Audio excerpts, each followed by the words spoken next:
네, 제3일 수요예배에 출애굽기 34장 말씀 여러분과 나누면서 은혜 받기를 원합니다. 우리가 이제 33장, 3장을 보면서 여호와께서 언약을 이스라엘 백성과 이뤄서 아브라함과 이삭과 야곱의 언약을 이루어서 너희들은 가나안 땅으로 가게 하지만 나는 너희와 함께 가지 않겠다. 왜냐하면 너희들은 목이 뻣뻣한 백성이기 때문이다 라는 거예요. 여러분, 제가 말씀을 전하기 전에 여러분에게 질문 하나 할게요.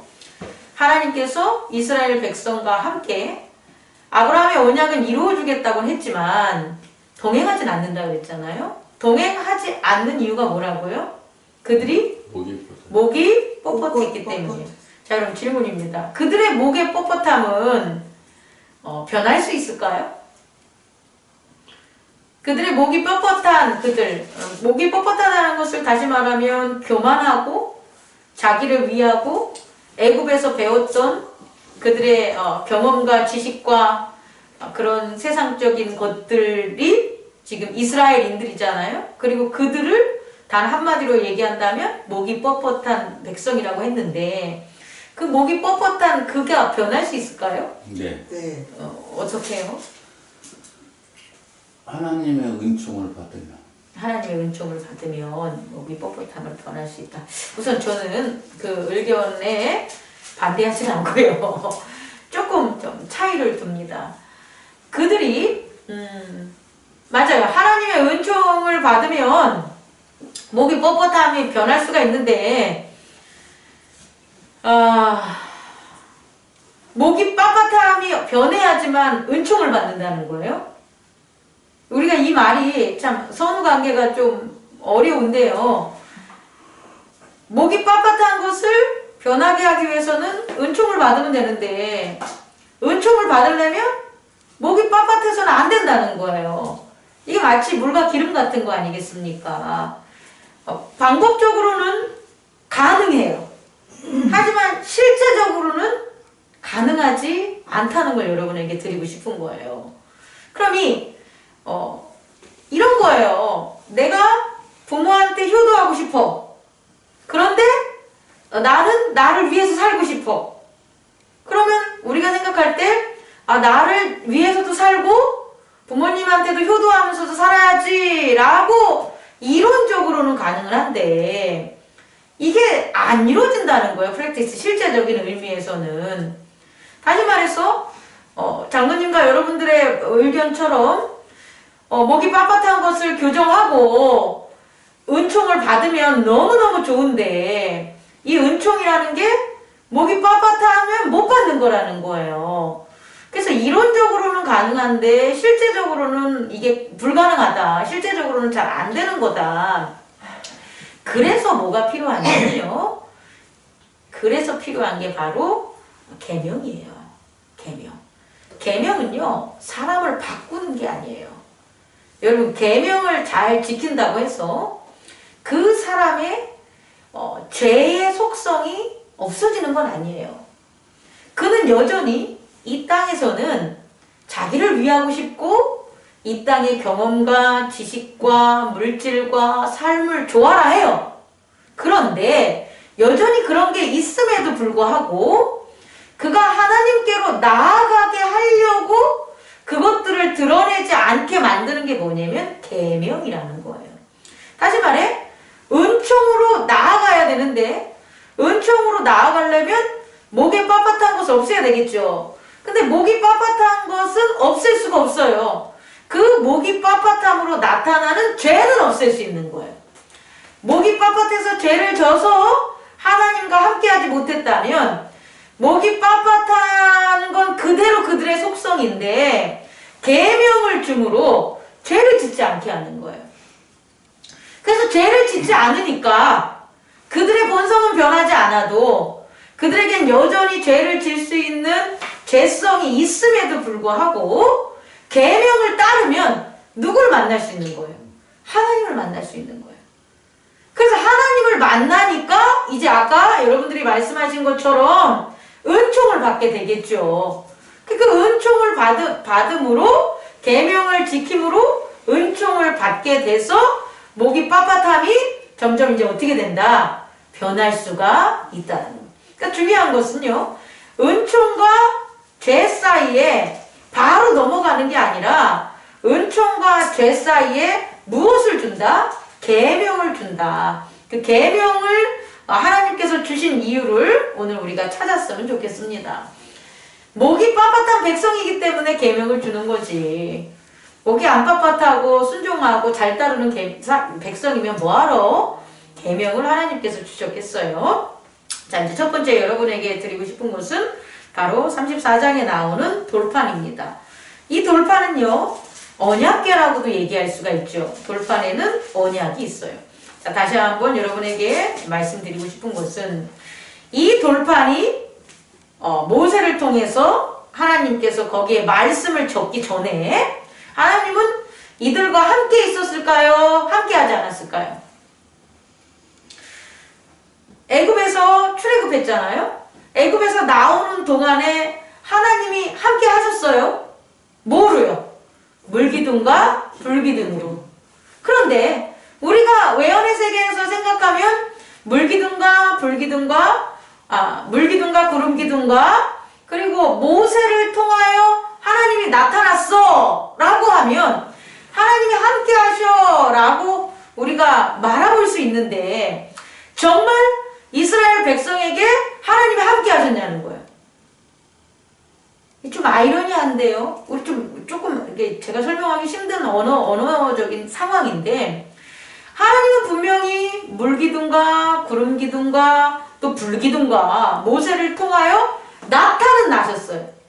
근데 이 나타난 게 이스라엘 백성과 함께하다라는 의미로 우리가 사용할 수 있을까요? 아니요. 아니에요. 왜 아닐까요? 죄가 있었기. 그렇죠. 장로님 요새 너무 잘 맞죠. 바로 그겁니다. 우리는요 하나님이 함께 한다는 것을 되게 착각하고 있다라는 거예요.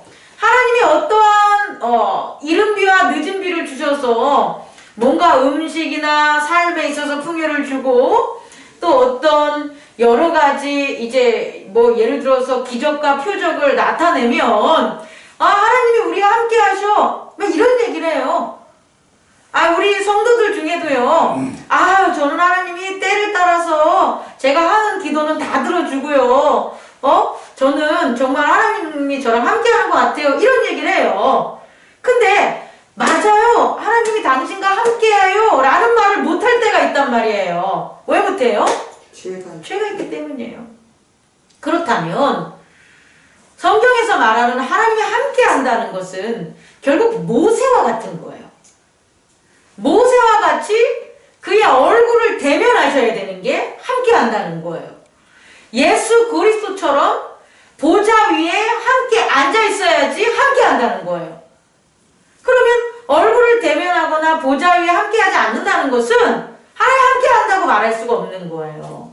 하나님이 있음을 나타내는 거지 함께 한다 라고 표현할 수는 없다라는 거예요. 그 다음에 함께 한다는 건 뭐냐면 장로님 말씀처럼 뭐가 된다? 죄가 없어야 된다. 죄가 없는 게 하나님이 함께 하는 거라는 것을 첫 번째로 여러분들이 깨닫기 바랍니다. 그래서요 그 죄가 없게 하기 위해서 준 게 뭐라고요? 바로 돌판 계명이라는 거예요. 그러면요 이제 이 돌판 계명을 우리에게 줬었을 때 우리가 몇 가지를 알아야 되는데 첫 번째 하나님의 계명은요 내가 너희를 죄 없게 할 거야 라고 해서 이게 죄가 없어지는 게 아니라고요. 하나님이 자기 임의대로 나 너한테 같이 있어 줄 거야 라고 해가지고 하나님이 너한테 계명 줄게 라고 하는 일방적으로 하나님이 우리와 함께 하시지 못한다는 거예요. 반드시요 하나님이 우리와 함께 하려면 우리가 준비해야 될 게 있다는 거예요. 뭐냐면 그의 계명을 받을 판이 있어야 돼요. 그 판, 모세에게는 뭘 준비하라고 그랬다고요? 돌판. 돌판은 모세가 준비한 거거든요. 그 돌판을 내 말씀이 잘 쓰여지도록 네가 뭐하라? 여기서 뭐라 그럽니까? 처음 거와 같게 다듬어서 만들라라는 거예요. 여러분 되게 중요합니다. 하나님의 계명을 받으려면 받을 준비를 해야 된다는 거예요. 그 받을 준비를 할 때 모세가 돌판을 깎으면서 무슨 생각을 했겠어요? 딴 생각을 하지 못했겠죠. 오직 뭐만? 하나님이 주시는 계명만 생각을 했겠죠. 이 계명만을 받기 위해서 그 돌판을 다듬고 준비한 모세를 우리는 떠올라야 된다는 거예요. 우리도 하나님의 계명을 받기 위하여 뭐를 해야 된다? 우리의 돌판을 준비해야 된다. 근데 이때 이스라엘 사람들은 돌판을 했지만 오늘날 신약에 있어서는 뭐가 되냐면 마음판이에요. 마음판. 다시 말해 우리가 마음판을 갈아야 돼요. 마음판을 다듬어야 돼요. 그 마음판에 다른 것들이 쓰여져 있으면 안 된다는 거예요. 다시 말해 모세가 준비한 돌판에는 그 돌판을 다듬으라는 것은 말씀이 쓰여질 수 있도록 정말 아무것도 없는 정말 잘 다듬은 돌이어야 된다는 거예요. 마찬가지로 우리들도 하나님의 계명을 받으려면 첫 번째 해야 될 게 뭐냐라고 보면 우리의 마음판을 갈아야 돼요. 거기에 더럽고 추잡한 우리의 경험과 사상과 생각들이 있었던 것들을 다 뭐 해야 되는 거예요? 닦아야 돼요. 갈아야 돼요. 그래야지만 그 마음판에 하나님의 계명이 쓰여질 수가 있는 거예요. 근데 그렇게 되지 않는다면 하나님의 계명은 쓰여지지 않아요. 하나님이 쓰신 게 아니에요. 아니 목사님 나는 하나님의 계명이 내 마음에 있어요? 있을 수 있겠죠. 근데 그건 하나님이 쓰신 글자가 아니라 누가 쓴 거예요? 내가 쓴 거예요. 내가 듣고 뭐하고 곁눈질하고 엿보고 그래서 자기가 자기 펜으로 막 써놓은 거예요. 그러니 더러운 마음판에도 하나님의 말씀을 써줄 수가 있는 거예요. 누가? 자기가. 하나님이 쓴 게 아니라 누가? 자기가. 그래서 하나님의 말씀을 왜곡하고 굴절시키고 더러워도 모르고 살아갈 수 있는 게 바로 그와 같은 거다라는 것들을 여러분 깨닫기 바랍니다. 그렇다면요, 모세에게 돌판을 준비하라고 이제 하셔서 모세가 첫 번째 돌판과 동일한 걸 가지고 올라갔어요. 그때 이제 하나님이 직접 뭐 하시는 거예요? 나는 여호와다 라고 하면서 자기를 밝혀요. 동일하게 밝혔겠죠. 이전에도 그랬겠죠. 근데 또 밝히시는 거예요. 뭐를 밝히시냐면 5절 여호와께서 구름 가운데 강림하사 그와 함께 거기 서서 여호와의 이름을 선포한다. 목소리가 나는 거죠. 여호와라 여호와라 자비롭고 은혜롭고 노하기를 더디하고 인자와 진실이 많은 하나님이라 라고 자기를 나타내십니다. 인자를 천대까지 베풀며 악과 과실과 죄를 용서하리라까지. 이게 하나님의 속성이에요. 우리는 이제 두 번째로 돌판에 새겨진 계명을 하나님이 직접 쓰시는데 그 돌판에 새겨진 계명은 어떤 본질적인 컨프럼, 다시 말해 어떤 것의 일부가 거기가 쓰여지겠냐는 거예요. 돌판에 새겨진 그 말씀의 주제는 뭐냐는 거예요. 계명의 주제는 무엇이 쓰여졌냐 봤더니 여호와가 쓰여져 있다는 거예요. 이거 이해할 수 있겠습니까? 돌판에 쓰여진 계명이 뭐가 되는 거예요? 여호와가 되는 거예요. 근데 그 여호와가 어떤 분이냐 봤더니 자비롭고 은혜롭고 노하기를 더디하고 인자와 진실이 많은 하나님이다. 그럼 돌판에 새겨진 그 계명의 특성들은 자비롭고 은혜롭고 노하기를 더디하고 인자와 진실들이 쓰여져 있는 게 뭐가 된다는 거예요? 계명이 된다는 거예요. 그래서 그 계명을 잘 지키면 어떠한 효력이 나타났나 봤더니 인자라는 것은 계명을 잘 지키는 자 아니겠습니까? 천대까지 베풀며 악과 과실과 죄를 용서하는 효과가 있다라는 거예요. 이해할 수 있겠습니까? 그런데 뭐가 나오냐면 벌을 면제하지는 아니하리라. 다시 말해 우리가 이 말의 의미를 잘 말씀의 의미를 살펴보면 악과 과실과 죄를 용서하시니까요. 악과 과실과 죄를 용서하는 것은 벌을 면제하는 거 아닙니까? 라고 하는데 잘못된 거라는 거예요. 악과 과실과 죄는 용서하지만 너가 악을 짓고 너가 과실을 하고 너가 죄를 저었다면 뭘 한다? 벌은 받는다는 거예요. 근데 우리는 용서받고 또 악에서 용서받고 과실과 죄에서 용서받는 이런 것들이 있으면 벌도 면하려고 생각하는 거죠. 근데 여기서의 벌은요, 최후적인 심판이 아니라 고난과 고통이 되는 거예요. 다시 말해 악과 과실과 죄가 용서되는 동안에 그 용서되는 하나님의 진실과 인자와 자비와 은혜를 깨닫는 시간, 그 깨닫는 시간이 벌받는 거라고요. 예를 들어가지고요, 이 땅에서도 죄를 지면 그 죄에 대한 벌로 어떻게 갑니까? 감옥에 가잖아요. 그럼 그 감옥에서 있는 게 벌이라는 거예요. 그죠? 근데 감옥에서 있어서 형량을 다 채우고 나오면 용서된 거예요. 그걸 더 이상 그 사람을 갖다가 너는 나쁜 놈이야, 너는 이러이러한 죄로 너랑 같이 못 살 거야, 이런 게 아니라는 거예요. 그 죄에 대해서는 용서는 되지만 그 감옥에 가서 뭐를 받아야 된다? 벌. 그 벌이 뭐냐 봤더니 회개의 시간이라는 거예요. 돌이킴의 시간이라는 거예요. 은혜와 진실을 깨닫는 시간이 바로 뭐가 되는 거예요? 벌이라는 거예요. 그래서 벌을 면하지는 않는다는 거예요. 이게 돌판 언약계의 뭐가 되는 거예요? 효력이 되는 거예요. 여러분 깨달을 수 있겠습니까? 두 번째는요, 그럼 그 돌판에 무엇이 기록되어 있냐는 거예요. 이런 하나님의 특성을 나타내는데 그것을 구체적인 강령으로 보면 두 가지가 나타나는데, 하나는 절기가 되는 거예요. 하나는 절기고 하나는 뭐가 되는 거예요? 율법이 되는 거예요.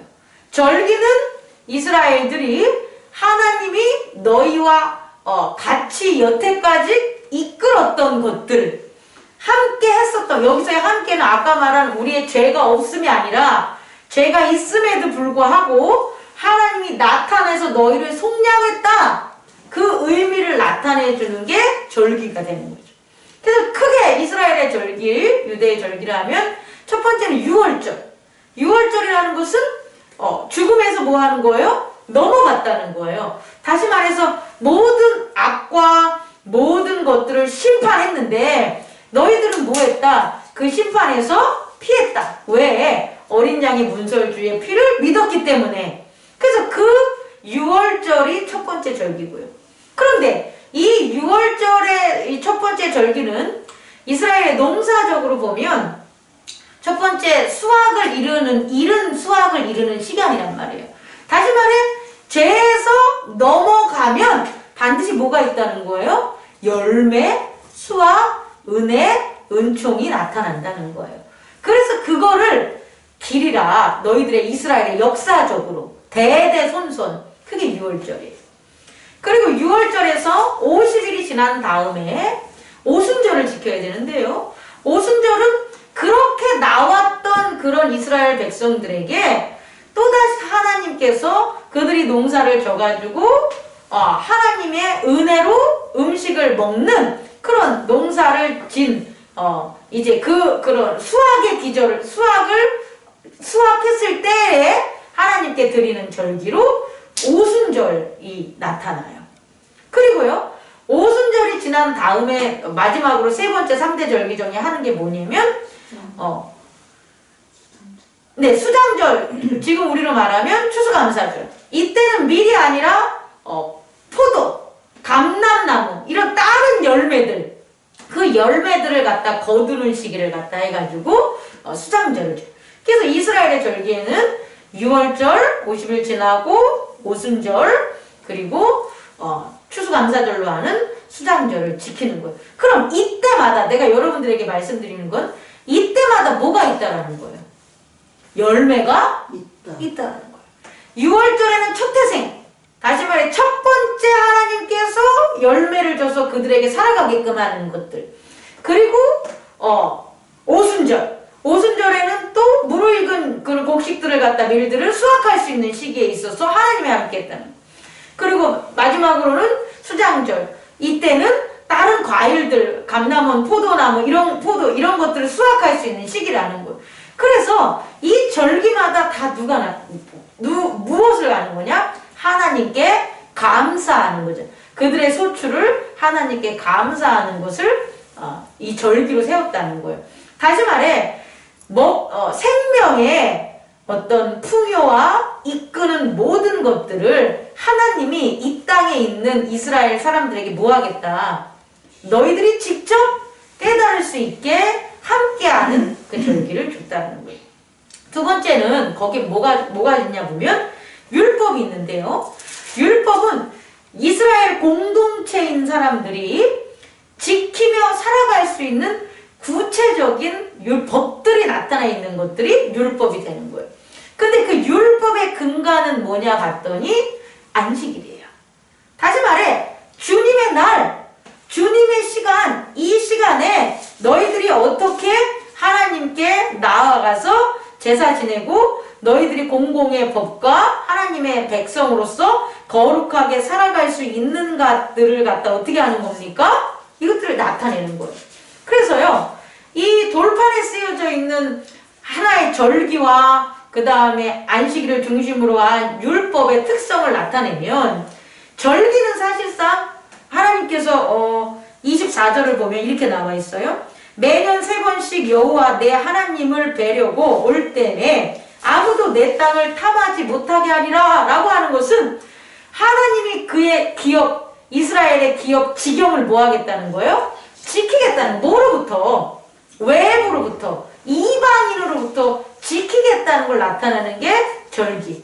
그리고 안식일을 중심으로 한 율법은 무엇? 내부적으로, 이스라엘 국민들 내부적으로 자기들이 하나님을 섬김에 있어서 거룩함에서 벗어날 수 있는 것들을 갖다가 하지 못하게 하는 것들이 율법이라는 것을 여러분 깨닫기를 바랍니다. 아멘. 이 돌판을 주셨다는 거예요.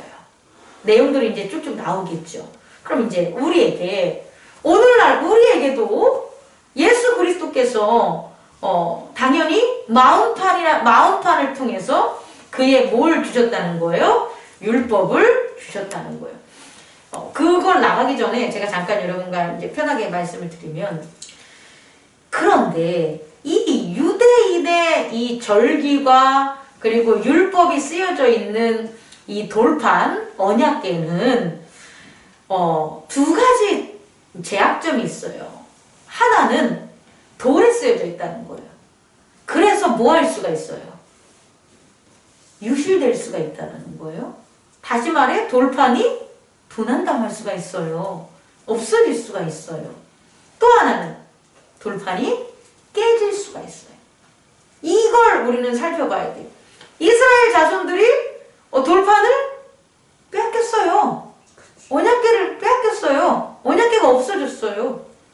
그리고 언약궤가 없어짐으로써 나타나는 여러 가지 잘못된 언약들, 우상숭배들, 그 잘못된 것이 신약의 예수 그리스도가 오기 전까지라고 저는 봐요. 만약에 돌판이 그대로 있었다면, 돌판의 내용이 그대로 있고 그 돌판의 내용들이 변질되지 않고 깨지지 않았다면, 이스라엘 백성들이 예수님이 오시는 그 과정까지, 예수님이 오시는 신약의 그 구속사까지 그들이 제사장들의 타락이 있었을까? 그들이 이방인들의 우상을 함께 섬길 수 있었을까? 저는 아니라고 봐요. 근데 돌판의 그 제약성은 여기에 있다는 거예요.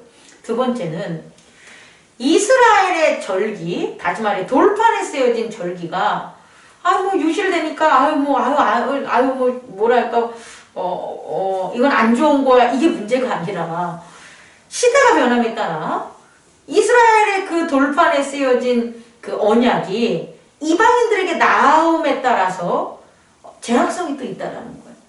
다시 말해 그때는 이스라엘인들은 유월절, 이스라엘인들에게 있어서의 오순절, 이스라엘인들에게 있어서의 수장절은 큰 의미를 뒀어요. 왜냐면 그들의 조상 대대로 그들이 하나님을 목격하고 경험하고 증거된 것들이 전달되기 때문이에요. 근데 그들에게는 유효해요. 그런데 이방인들에게는, 우리들에게는 의미가 없다는 거예요. 오늘날 우리가 이제 요번 연도에 뭐 이런저런 얘기를 하지만 코로나 때문에 우리 부활절 했나요? 나 기억도 안 나. 부활주 우리 지키고 또 요번 다음 주가 추수감사절이라는데 우리는 그 다음 주에 하려고 그래. 마지막 주에 추수감사절. 이게 의미가 없어진다는 거예요. 왜냐면 이 농경사회에서 지금은 현대사회로 넘어가기 때문에 이 의미가 점점 없어져요. 그 의미를 제대로 느끼지도 못하면서 부활절이라고 계란이나 잔뜩 삶아가지고 나눠 먹어서 무슨 의미가 있을 것이며 추수감사절이라고 해서 호박이나 벼 같은 거 막 여기다 과일 같은 거 해도 무슨 의미가 있겠냐는 거예요. 그렇지 않습니까? 그게 돌판의 단점이라는 거예요. 그게 돌판의 제약점이라는 거예요. 어쩌면 돌판에 유실될 수 있는 것, 돌판을 뭐 하는 거예요? 잃어버릴 수 있는 것들은 그 세대의 제너레이션이 신약의 예수 그리스도 마음판으로 하나님께서 다시 쓰시려는 저는 귀하고 놀라운 위대한 하나님의 계획이 아니었을까 하는 생각을 여러분에게 전하고 싶어요. 그래서요, 이제 현대 우리들은 물론 유대인의 절기를 뭐 교회력에서 지키는데 지키지 말자 나 이러고 싶지 않고 지키세요. 당연히 지금도 당연히 추수감사절 지키면서 내가 1년 동안에 하나님께서 우리에게 주신 그런 것들에 대한 감사를 당연히 특별하게 하는 건 좋은 거 아니겠습니까? 그런데 그것보다도 더 우리가 먼저 앞서야 되는 건 뭐냐면 우리의 마음판에 새겨져 있는 계명이라는 거예요. 우리의 마음판에 예수 그리스도께서 우리의 마음판에 영원히 깨지지 않고 영원히 남한테 뺏기지 않는 그런 언약을 우리에게 세우셨다는 거예요. 구약에서 하나님께서 모세에게 돌판에 글자를 새겼다면 신약에서 예수 그리스도는 우리의 마음에 십자가의 보혈, 피를 새겼어요. 우리의 마음에 예수 그리스도의 보혈로 새겨진 계명이 있어야 된다는 거예요. 내가 쓴 계명이 아니라 예수 그리스도의 그 피 흘림의 십자가의 구속이 성령의 역사하심으로 우리의 마음판에 쓴 계명이 우리에게 있는가를 우리는 끊임없이 찾아야 되는 거예요. 분명히 있어요. 있는데 마음판이 뭐 한다면 율법을 깨닫지 못하고 율법을 지키지 않아서 계명을 지키지 않는다면 마음판에 새겨진 그 계명이 어떻게 되는 거예요? 깨져요. 마음이 깨진다는 거예요. 마음을 잃어버린다는 거예요. 다시 말해 죄와 악과 과실에 그 예수 그리스도의 보혈에 새겨진 계명판을 마음판을 우리는 잃어버리거나 혹은 마음이 깨져서 그것들에 대해서 계명을 지키지 못하는 일들이 벌어지고 있다는 거예요. 그렇다면 우리는 다시금 우리의 마음속에 있는 그 계명, 그 마음판에 있는 계명을 성령의 역사하심으로 깨끗하게 다시금 볼 수 있도록 순종할 수 있도록 깨달을 수 있도록 우리는 날마다 나아간다는 거죠. 그래서 오늘날에 있어서는 제 생각입니다. 오늘날에 있어서는 현대사회로 오면서부터 그 절기가 사라졌기 때문에 그럼 우리는 어떤 절기를 지키고 살아가야 되냐라는 것들에 대해서 끊임없이 우리가 관심을 가져야 되는데요. 정립을 해야 되는데요. 저는 절기는 십자가의 절기, 십자가의 언약, 그리고 부활의 언약, 재림의 언약이라고 봐요. 이게 한꺼번에 이루어지진 않아요. 우리가 십자가를 통해서 6월절처럼 죄에서 넘어가서 심판에서 넘어가는 경험들을 우리가 했을 거란 말이에요. 그건 우리가 회심할 때라 그래요. 우리가 죄로부터 돌이킬 때 각각 사람마다 다 틀려요. 그런데 그걸 잃으면 안 되는 거예요. 내가 죄악에서 그렇게 살았을 때 그렇게 하나님을 모르고 살았고 목이 뻣뻣하고 그렇게 살았는데 나를 돌이켜서 이 교회로 인도해 주시고 하나님을 섬길 수 있는 자, 직분자로 세우셨던 그 십자가의 그 시기를 우리는 전체적으로는 함께 절기를 세울 수는 없지만 개인적으로는 그걸 해야 된다는 거예요. 날마다 묵상함으로. 그리고 그 절기에 있어서 감사하는 마음으로, 그 절기에 있어서 나를 돌이켜 회심하게 만들었던 그 십자가의 도와 그 언약의 그 성취에 대해서 우리는 날마다 자기 스스로 그 절기를 지켜야 된다는 거죠. 그리고 부활, 새로운 몸, 예수 그리스도께서 부활하신 것에 대한 부활의 소망, 천국에 대한 소망, 또 내가 예전에 세상에서 살았던 법이 아니라 예수 그리스도의 보혈로 새겨진 마음판에 있는 그 계명을 지킴으로 새롭게 태어난 내 안에 있는 제사장, 참 나인, 나의 제사장의 부활의 그 성경에 대한 말씀을 따르고 그 말씀을 갖다가 구하고 찾고 두드리는 그 나를 갖다가 스스로는 절기를 지켜야 된다는 거죠. 그리고 마지막으로 재림, 하나님의 예수 그리스도의 보좌, 하나님의 그 날로 올라갈 수 있는 그 보좌에 내가 예수 그리스도의 나라에 임할 수 있는 소망을 가지고 살아가는 이 세 가지가 오늘날에 있어서 절기가 돼야 된다. 공통적으로 다 함께 할 수 있는 교회력 같은 건 아니겠지만 개인적으로는 이 절기를 꼭 지켜야 된다. 이 절기를 지킴으로 하나님께서 함께 하시는 천국의 열매와 천국의 보화를 우리는 경험해야 된다는 거예요. 이 절기에 대한 게 없다면 하나님의 열매와 은혜를 어느 때에 어느 시기에 우리가 깨닫고 얻을 수가 있겠냐는 거예요. 없다라는 거예요. 그리고 마지막으로 또 우리 마음판에 새겨진 뭐가 있냐? 율법이 있다는 거죠. 예수 그리스도께서 우리 마음판에 새겨진 율법은 뭐냐? 두 가지 아니겠습니까? 하나님을 사랑하라. 하나님을 사랑하는 일을 날마다 성령의 역사하심으로 찾아야 되고, 내 이웃을 내 몸같이 사랑하라는 그 율법을 우리는 날마다 실천해야 된다는 거죠. 그렇게 됐을 때 신약에 있어서 예수 그리스도께서 우리에게 주신 새 언약의 그 언약궤가 어디에 있다? 교회에 있는 게 아니라 내 안에 있다. 내 안에 있다. 그래서 내 마음을 늘 거룩하게, 죄 없이 성결하게 밝히고 닦아준다는 거죠. 그랬을 때 임마누엘 예수 그리스도가 우리 안에 계심이 확인된다는 거죠. 그게 계명을 따름으로 하나님과 함께하는 저희들에게 허락된 은혜임을 깨닫는 저와 여러분 되기를 원합니다. 기도하겠습니다. 꺼주시기 바랍니다.